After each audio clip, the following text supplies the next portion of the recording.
I'm Sean, and welcome back to my channel. I'm recording this on Halloween, so if you hear any spooky sounds in the background or something like that, that's what's going on. But appropriately enough, I want to tell you a story about a conversation I had where I was told specifically what will happen to me when I go to hell if I don't get right with God. So, I'm going to call this person a friend, even though he is very hard to be friends with. First, he's a Trump supporter, and I'm not. If you are, that's fine. But when I have conversations with him, it tends to be pretty aggressive, and he doesn't seem to be able to recognize actual facts about what's going on. And we clash on that.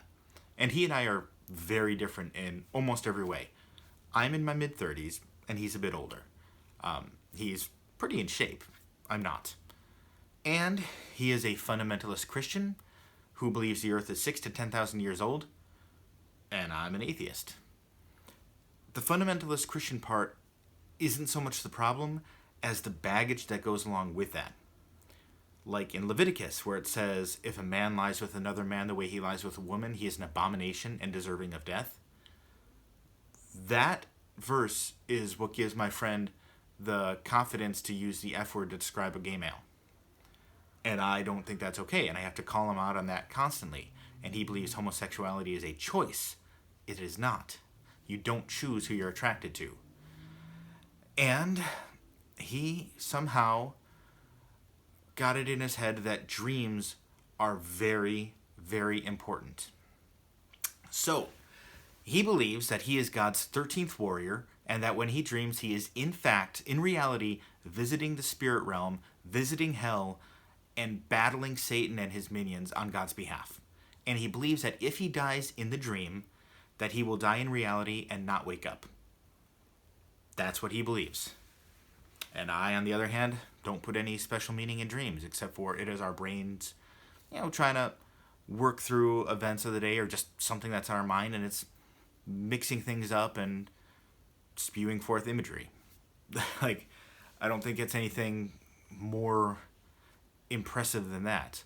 It could have some evolutionary benefits in terms of seeing how well we can handle the unexpected in some respect like that. But yeah, I don't find any special meanings in it from the cosmos. And to set things up, he and I had the same agent for a little while, and I found this agent to be manipulative and dishonest and kind of a bad guy. I don't think he was ever malicious, which is the weird part, but it was very toxic for me to work with him.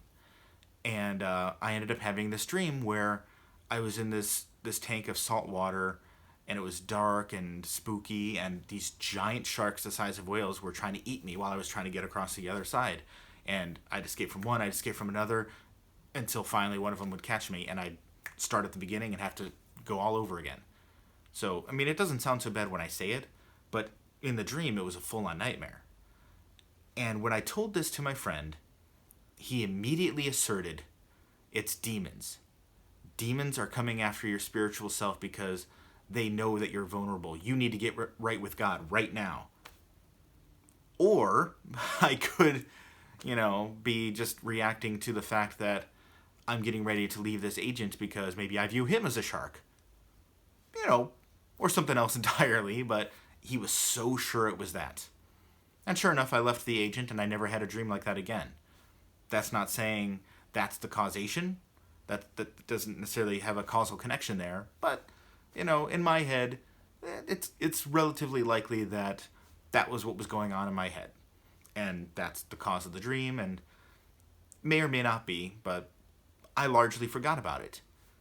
I didn't realize how big an impact that dream, just me telling it to him, had on him. Because several months later, he comes up to me and he says, Sean, I had a dream, and I know what's going to happen to you when you go to hell. That's a big claim. Okay, go ahead, tell me. Well, man, you're not going to like it. Okay, tell me. You are going to be devoured for all eternity by demons like sharks. And he paused, all dramatic. I didn't even realize right away that he was making the connection to my previous dream. and he thought it would have the same impact on me. I didn't make that connection right away, but now it's pretty clear after talking with him further. So he paused dramatic. You are going to be devoured for all eternity by demons like sharks. And the entire time, what's going to be going through your head are the conversations that you and I have been having about God. Okay. So you're telling me that for all eternity, I'm going to be remembering how I was telling you that I am more moral than your immoral thug of a God and being proven right. Thank you for telling me. He didn't really have a response to that. And, I had a little smug moment there, but I don't think my assessment was wrong. As far as I could tell, that's what he was saying. I'm saying that the God that he claims to believe in is demonstrably horrid, and I wouldn't want to worship that God if that God existed anyway. I've got no reason to believe it does, but if it does, that is not a God that I want to have anything to do with. And I am more moral than the God that he's representing. And he's telling me that in his dreams, I am absolutely right. So, that's your, post-Halloween story time. I hope you enjoyed it.